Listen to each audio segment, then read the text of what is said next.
Pastor Andy Duffey here and Pastor Bilbo, and we are reporting to you from next to a long dead skeleton of some critter.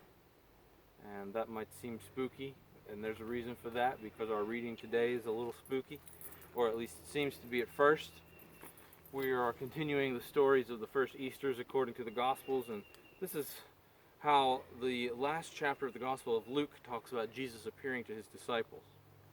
He says, while they were still talking about this, Jesus himself stood among them and said to them, "Peace be with you."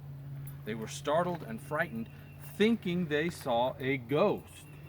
He said to them, "Why are you troubled, and why do doubts rise in your minds? It is I myself. Touch me and see. A ghost does not have flesh and bones, as you see I have." When he said this, he showed them his hands and his feet. And while they still did not believe it because of joy and amazement, he asked them, "You have anything to eat?"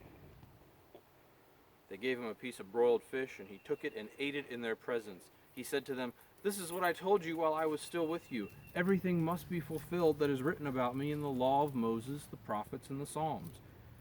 And then he opened their minds so they could understand the scriptures. This is the only gospel where Jesus is confused with a ghost, which I think is kind of hilarious.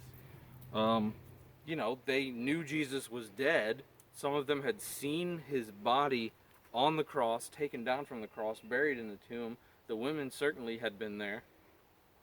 And yet here he was, in the flesh. And he had to prove it in order for them to let that sink in. He had to actually see, right, the holes in his hands where the nails had gone, and in his feet. He had to prove that he was flesh and bone, and not just some spirit that floats in and out and haunts us. Jesus resurrected in body as well as spirit.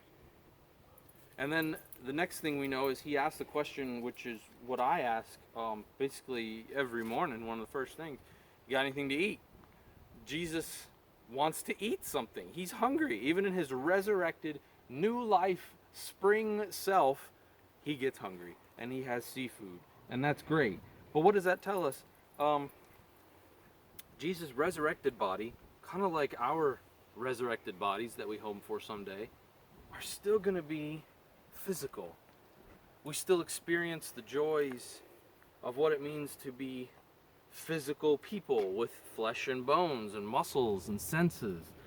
Bilbo is the same way. Look how much joy he gets from being outside and in the sun, right, Bilbo? And the water and food. He's always asking, "You guys got anything to eat?" Jesus shows us that this is part of what the kingdom of God is about. It's about being physical. It's about having a body. It's about pulling against your dog when he pulls you in the other direction. And it's about eating fish. I want you to consider the things that your body does today whenever you're watching this.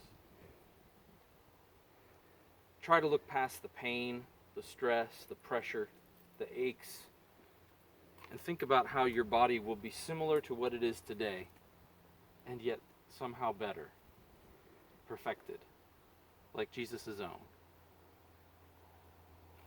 And luckily, our resurrected bodies will never ever again have to look like this poor critter. I'll be back with you tomorrow as we start looking at resurrection according to the Gospel of John. Y'all take care.